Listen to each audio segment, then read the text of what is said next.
नमस्कार मंडळी, जय शिवराय। मी स्नेहल कदम तुमचं स्वागत करते आपल्या कोकणस्थ मसाले या यूट्यूब चॅनलवरती। बरेच दिवसांनी आपण हा व्हिडिओ करत आहोत। आजूबाजूला पूर्ण खूप सुंदर वातावरण आहे।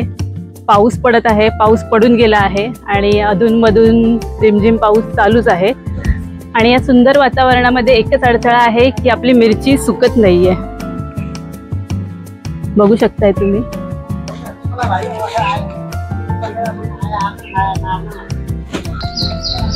हा अडथळा तर सर्वांनाच आला, पण कारण की यावेळी वेळेआधीच पावसाळा चालू झालेला आहे। जरी पावसाळा असेल तरी आता चिंता नाही, कारण आपल्याकडे डिहायड्रेटर मशीन आहे। त्याच्यामध्ये आपण आपल्या सगळ्या मिरच्या सुकवून त्याचा मसाला करू शकतो। सो आज मी तुम्हाला दाखवणार आहे की आपण आपल्या डिहायड्रेटर मशीनमध्ये मिरच्या सुकवून मसाला कसा तयार करूया। तर चला तर आपण सुरुवात करूया धण्यापासून। धणे घेतले आहेत, त्याचबरोबर कसुरी मेथी घेतली आहे। धणे आणि कसुरी मेथी आपण एकत्र घेतली आहे। त्यानंतर दालचिनी घेतली आहे, दालचिनी वेगळी घेतली आपण। काळी मिरी, लवंग व हे इतर मसाले आपण जे घेतोय ते आपण वेगळे घेत आहोत, कारण की आपण हे जे आहेत मसाले हे स्वादाचे मसाले आहेत, ते आपण वेगळे भाजणार आहोत। त्यामुळे आपण काही मसाले हे वेगवेगळे काढत आहोत। तर अशा प्रकारे हे स्वादाचे मसाले घेतले। त्यानंतर दगडफूल वेगळे घेतले, त्याचबरोबर तमालपत्र आपण वेगळे काढून घेतले आहेत। जायपत्री, मायपत्री हे मसाले आपण वेगळे काढतोय, त्याचबरोबर जायफळ। त्यानंतर सुखे मसाले म्हणजे जे सुखे मसाले आपल्याला भाजायचे आहेत, जिरं, शहाजिरं, बडीशेप, मोहरी आणि मेथी दाणा हे आपण सर्व एकत्र भाजणार आहोत। आणि हे मसाले बिना तेलाचे भाजायचे आहेत, म्हणून ते आपण वेगळे घेतले आहेत। त्याचबरोबर खसखस वेगळी घेतली आहे, कारण खसखस लगेच जळली जाते, त्यामुळे आपण ती वेगळीच भाजणार आहोत। त्यानंतर ही घेतली आहे गुलाब पाकळी। चला तर आता आपण आपला ड्रायर उघडून बघूया की आपली मिरची कशी सुकली आहे। बघू शकता तुम्ही आपली मिरची, सुकलेली मिरची मी टबमध्ये काढून घेते आणि मिरचीच्या आवाजावरून तुम्हाला कळत असेल की ती कुरकुरीत झालेली आहे।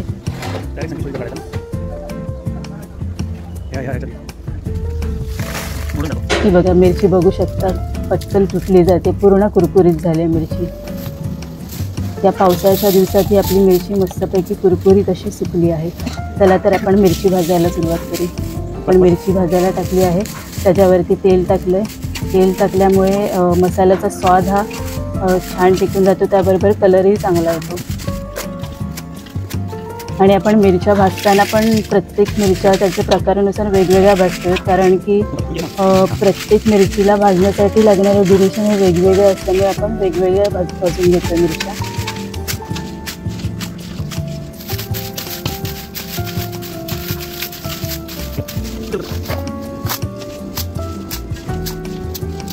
तर अशा प्रकारे आपल्या मिरच्या भाजून झालेल्या आहेत। तर गरम मसाले भाजायला आपण सुरुवात करतो।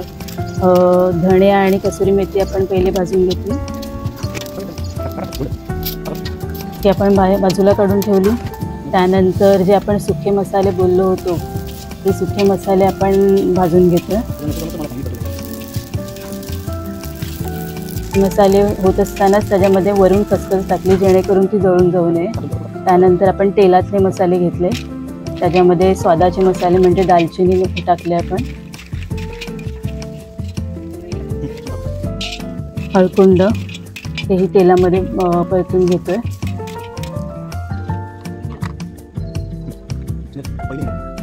त्याचबरोबर सुंठ,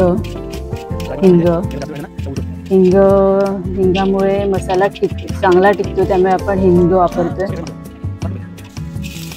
आणि जे इतर उरलेले स्वादाचे मसाले आहेत ते आपण एकत्र भाजून घेतोय, जे आपण वेगळेच काढले होते। आपण स्लो गॅसवर मसाले छानपैकी भाजून घेतले आहेत।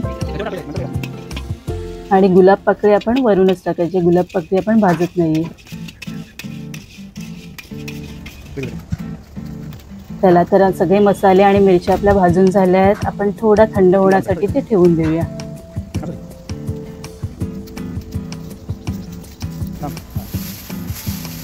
चला तर मिरची आपली थंड झाली आहे, आता आपण मिरची कांडप मशीनमध्ये लावूया।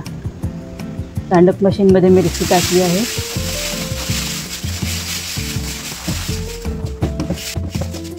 आणि आता ही मशीन चालू करत आहे। ही मशीन चालवणे इतकी इझी आहे की मीही करू शकते।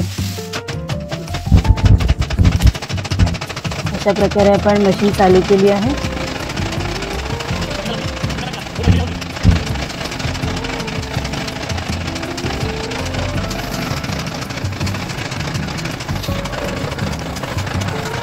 आपल्याकडच्या सगळ्या प्रकारच्या मिरच्या आपण टाकल्या आहेत स्टँडअप मशीनमध्ये। त्यानंतर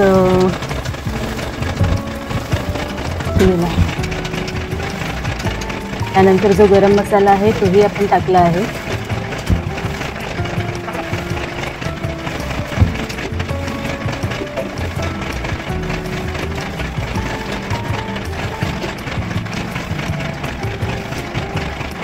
आणि अशा प्रकारे आपला मसाला बारीक होत आहे। स्टँडअप मशीनमध्ये बारीक झालेला मसाला आपण आपल्याकडे चाळणीवरती पूर्णपणे चाळून घेतोय, जेणेकरून फाईन पावडर आपल्याला मिळेल। आणि त्यानंतर जो चाळणीमध्ये चाड उरतो तो चाड आपण पुन्हा मशीनमध्ये लावला जातो व पुन्हा त्याच्यातून तो चाड चाळून फाईन मसाला आपल्याला मिळतो। तर हे आहे आपलं कोकणस्थचं फायनल प्रोडक्ट पॅकेजिंग। आमचे मसाले तुम्हाला आवडले असतील व तुम्हाला आमचे मसाले ऑर्डर करायचे असतील तर कॅप्शनमध्ये आमचे सर्व डिटेल्स दिले आहेत, तर तुम्ही नक्की मागून घेऊ शकता, ऑर्डर करू शकता।